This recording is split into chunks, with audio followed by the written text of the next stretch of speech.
Roger Allen was bitten by the radio bug when he was just a teenager. While hanging out at San Antonio stations KONO and KTSA, he would answer the request line and sometimes announce high school football scores. The 15-year-old soon became known to local broadcasters as the Kid with 1,000 questions. With his formative experience on his side, Roger got his first professional radio job right out of high school in 1981. Doing weekend overnights at KONO AM. Next year, he went to KJ97 for weekends, then nights at KTSA, and swing at KLLS. In 1984, he snared the afternoon drive slot on KITY, later moving to KSMG Magic 105.3. In 1986, Roger was back at KTSA, soon after named Assistant Program Director at sister station KTFM. Meanwhile, he returned to his studies, earning an associate degree from San Antonio College and a bachelor's degree from Texas State and a master's degree from University of the Incarnate Word. Further horizons beckoned, and Roger moved to Dallas in the late 80s, working as an on-air personality on the Satellite Music Network's all-hit radio format. Then on to Austin as program director and afternoon drive jock at KQFX, the Fox, followed by a gig as operations manager and program director at KHFI and KMMX. While in Austin, Roger spent time working as vice president and creative director at the Ross Ad Agency, where he was given the Summit Award for Creativity. Later, Roger left Texas to become director of programming for country station KUBL, K-Bull 93 in Salt Lake City. But Roger couldn't stay away from home too long, and in 1998, he returned to the station where it all started for him, KONO, this time as program director for both the AM and FM stations. He held the post for 21 years, adding to his initial duties by becoming operations manager and program director for Cox sister stations KCYY and KKYX. Currently, Roger is Vice President of Operations for the Houston-based Lifestyles Unlimited Radio Network. He also serves as a programming consultant for the Ranch Radio Group in the Texas Hill Country. Won't you please welcome Roger Allen to the Texas Radio Hall of Fame.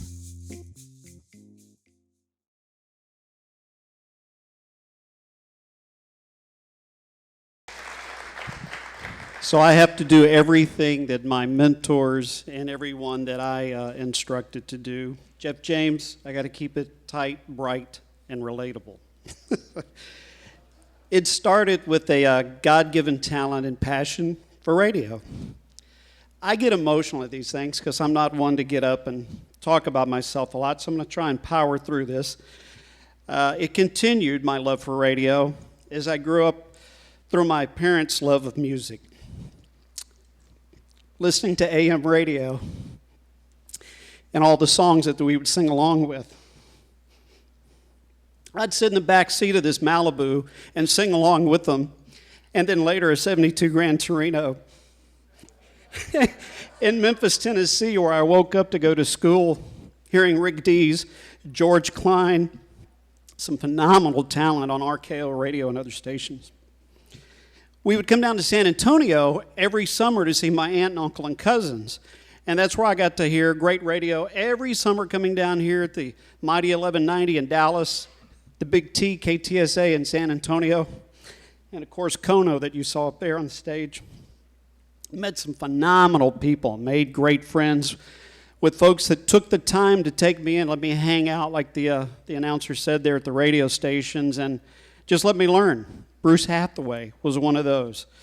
Charlie Parker, known as Charlie LaCroix, who's at WAI in San Antonio now, he was one of those top 40 talents that took me in and let me learn the craft of radio. Later, I would go on to work at KITY, the sister station, and a guy who we lost during COVID, Rob Tubies Stewart, was another program director that gave me a chance and believed in me when I was at Mission Broadcasting there. So while I built a resume in San Antonio, I would meet a lot of these great talents, and the people that began to teach me programming was Bill Thorman, Bruce Buchanan at KLLS, and Kelly Carls at KQFX in Austin. As it mentioned, I went to a few other places, and I came back to San Antonio, and fact, when I was in Austin, that's where I met Jeff James. He reminded me of me. He was like a mini me. He came in with all this enthusiasm that I had hanging out in radio, and I'm so proud of him and what he's done. So I just had to give a shout out to Jeff for that. It's been a phenomenal ride. It's been incredible, and there's so many people to thank along the way that have been in leadership or have allowed me to lead them. I want to thank my Lord Jesus Christ.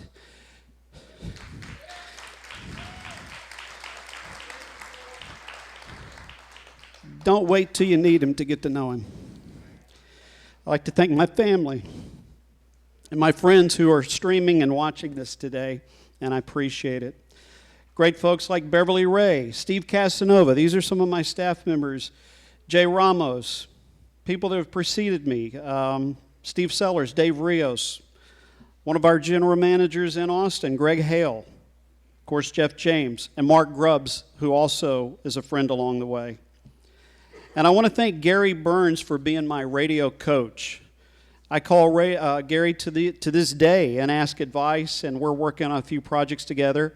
And also Doug Harris for all the creative ideas that he gave us when he consulted us in Austin and in San Antonio at Kono.